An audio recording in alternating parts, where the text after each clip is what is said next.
called Tragedy, the story of Baby Jimmy. This is really a touching one that is really a good truth for everyone. Everybody should read this book. In fact, we are going to go ahead and say that this should be introduced in all kindergartens and elementary schools. They should start off reading it right away. It's a very important lesson. Let's move on in, shall we? Let's go ahead. You want to go ahead, Jimmy? Yes. Okay, Jimmy. Let's move in. See Baby Jimmy smile and play. He's so happy, and again, you look at these different colors, just the way Baby Jimmy is situated, sitting with a little rattle, it brings back these fond memories of your past when you would sit on a red and blue carpet with a rattle. Yeah. Why not? See Tom. Now here we go into this picturesque, this ideal picture of this just horrible, evil enemy of a person, right? I mean, between the square frame glasses, the swooping blondish brown hair, the blue jeans, you know, that shirt. That shirt. You can only guess what's written on that shirt. What's written on the shirt? Huh? What's written on the shirt? Table 13. Oh my. He's a Table 13 fan. So he is a fan of Table 13. You already know something's wrong with him. You already know. So there's not a smile this is on where this it guy's begins. face. This is where it begins. These glasses. Shall we go on? I would like to turn the next page, actually. This is horrible. See Tom shake Baby Jimmy. He's shaking them. That. Look at this that. brought tears to my eyes when I first saw this. Just the horrible. I picked it up horrible action. off the shelf. I'm about to cry myself right now. And I get to it, you know, happy feelings, right? And then Baby Jimmy's being shaken. I'd like to promote a book and a movie also, but mostly a book first. It's a book by Jeff Long called The Descent, and it's actually about these miners who find this huge underground cave system with these creatures inside, of course. But anyways, the reason I like it so much is because Jeff Long actually goes really into detail, like going actually back into biblical ideals and stuff with how the monsters came to be, which is always good to have a backstory. You know, like, that way it's just not random monsters. Cloverfield. Anyways, it's a really good book, and I would suggest looking it up sometime. There's a bunch of other books he did too, but the names escape me right now. But I personally enjoyed reading the Left Behind series. I'm serious. I read 4 of those books, and I loved all of them. I kept me in suspense. Extremely good. You guys. I'm serious. I didn't watch it. A video game you like either kill or you convert. That was a great lesson as far as Christianity goes. I don't think there's going to be books. I don't think there's going to be movies that much, because they're all going to be online. Anyone can access them. Anyone can access them already. Online audiobooks, online. You don't have to read anymore, they just listen. Or they can download PDF files and read them. And that's going to be really upsetting, because I enjoy reading and going to movie stuff.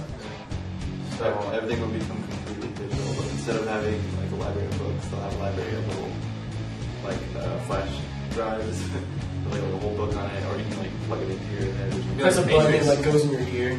Yeah. Like pretty like in 10 years, it's gonna be like a house. There's just gonna be one room inside, and it's gonna be all covered in white, and all you're wearing is white. And like there's like this big like computer sphere thing around you, and you're just like grabbing things and throwing them in your head and stuff. Like, isn't that? No.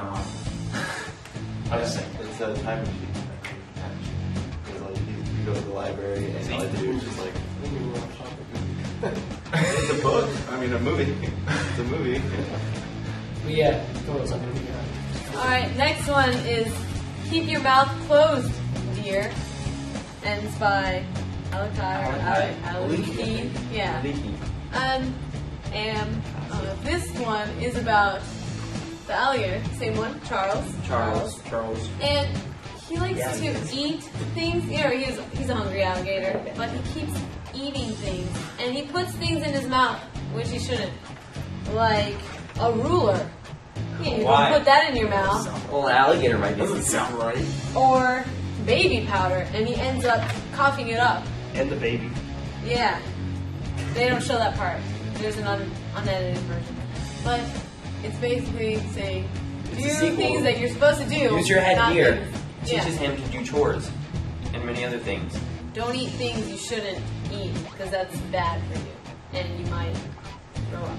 10 people could read one book and they could have a totally different depiction of like how everything will look, and that's what's really cool about a movie. Like everyone saw it. That's how it lets your imagination like go off, and that's like stimulates up your brain.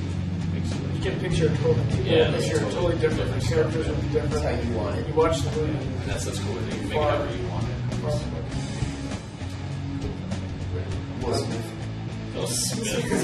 He doesn't make anything. He just looks cool. Either Stephen Colbert or not Jon Stewart or who am I thinking of? George. I don't know. What about Stevie? Steven Spielberg. Stevie Spielberg. That's what his friends call him. Steven Spielberg's. Well, we're big fans of the book A Hero of Our Time by Mikhail Lermontov. Actually, I had to read it in high school, and I thought it was going to be terrible, but it wasn't. So reading was good. And it basically takes like everything that was wrong with 18th century Russia and crams it into one character, and it makes you read about his life. So it kind of... Except the only bad thing. No Men's of Dragons, that is true. Really, that is a big... It's a key part to society. It is. It really influenced the way everything works together. But it makes you question society, not so much dragons, but at least gets you starting questioning on society, whether the cultural values really are the values you should have. And we think that's pretty important because our band is kind of out there to get kids to really question who they are, maybe make some important life decisions, maybe go out, slay some dragons after getting our leadership in aid, of course. So you don't want people going out there totally unaware of what they're jumping into. Exactly. I'm failing school. I can't read. I don't know where I am half the time. I don't know where this is. For all I know, you guys can be in my living room right now. And I could probably call my Ma, the meatloaf! Ma! I don't know what she does there back there all the time. We're in a library. This is a house of lies. Lies and berries. I don't even see any berries there. What is this? You know, let me come back here. Okay, come back here. People are covering. Why is everyone laughing? I don't understand. You guys gonna make fun of me in my living room? Because you look ridiculous. I don't. What?